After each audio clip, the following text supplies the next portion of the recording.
Also tonight, experts are warning about a growing cybersecurity threat. The target, a service that we all use for free every day. The goal, creating GPS chaos. KPIX 5's Joe Vazquez is on the road with this story. Joe? Hey, Ken, remember the old days? If you got lost, you had to ask somebody directions or use a paper map?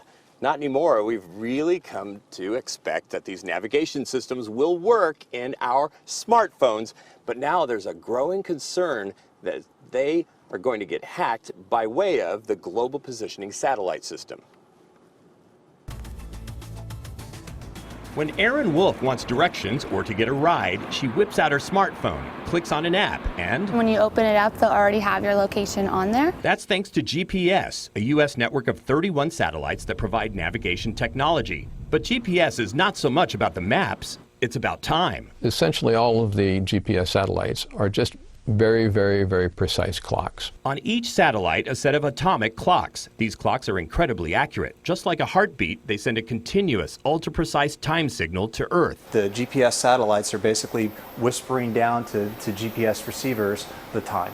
It gives you time down on the order of a billionth of a second. Computers around the world use GPS to determine what time it is, and that means We are completely reliant upon GPS. including the cell towers that route phone calls, ATMs, credit cards, the electric grid that powers your home, tractors harvesting food, any stock or investment transaction, digital broadcasting, airports, and BART. They all rely upon GPS and its ultra-precise timing. It's being used all over. Professor Bradford Parkinson of Stanford should know. He was the chief architect, advocate, and developer of GPS. He says our economy now depends on it. GPS value to the United States is over $66 billion a year. The problem, there's a growing cybersecurity threat to GPS. The greatest danger, deliberate spoofing or jamming by hackers, terrorists, or rival foreign military powers. This is a major national security issue. At a recent cybersecurity conference in Las Vegas, a security expert demonstrated how, with a cheap homemade kit, he could effectively warp time by falsifying GPS-based time signals.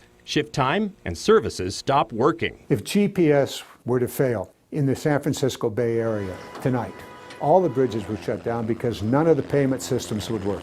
Nobody would be able to use any of their credit cards, and you're not going to get any money out of the ATM. The hospitals would not be able to work. The electrical systems would fail. We know that there's a danger and that eventually something bad will happen, but we really haven't taken any action to prevent it. Dana Goward is president of the Resilient Navigation and Timing Foundation. Along with Parkinson, he is calling for a backup system to augment GPS, not in space, but here on Earth, where it is harder to hack. We strongly think GPS should be augmented. We have to have a backup. California Congressman John Garamendi agrees. He's pushing Congress to fund it. The clock is ticking. We hope it's not going to take a 9/11 or Katrina-like disaster. In the meantime, one Silicon Valley company that makes atomic clocks for its own clients is taking matters into its own hands. Microsemi has created a firewall to bolster protection against the growing GPS threat. The threat is real. We see it on a global basis. As for Erin, she wants Congress to stop wasting time and fund the backup. Knowing how much it affects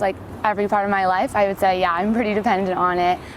It's believed that other countries have backup systems. Russia, North Korea, China, Iran.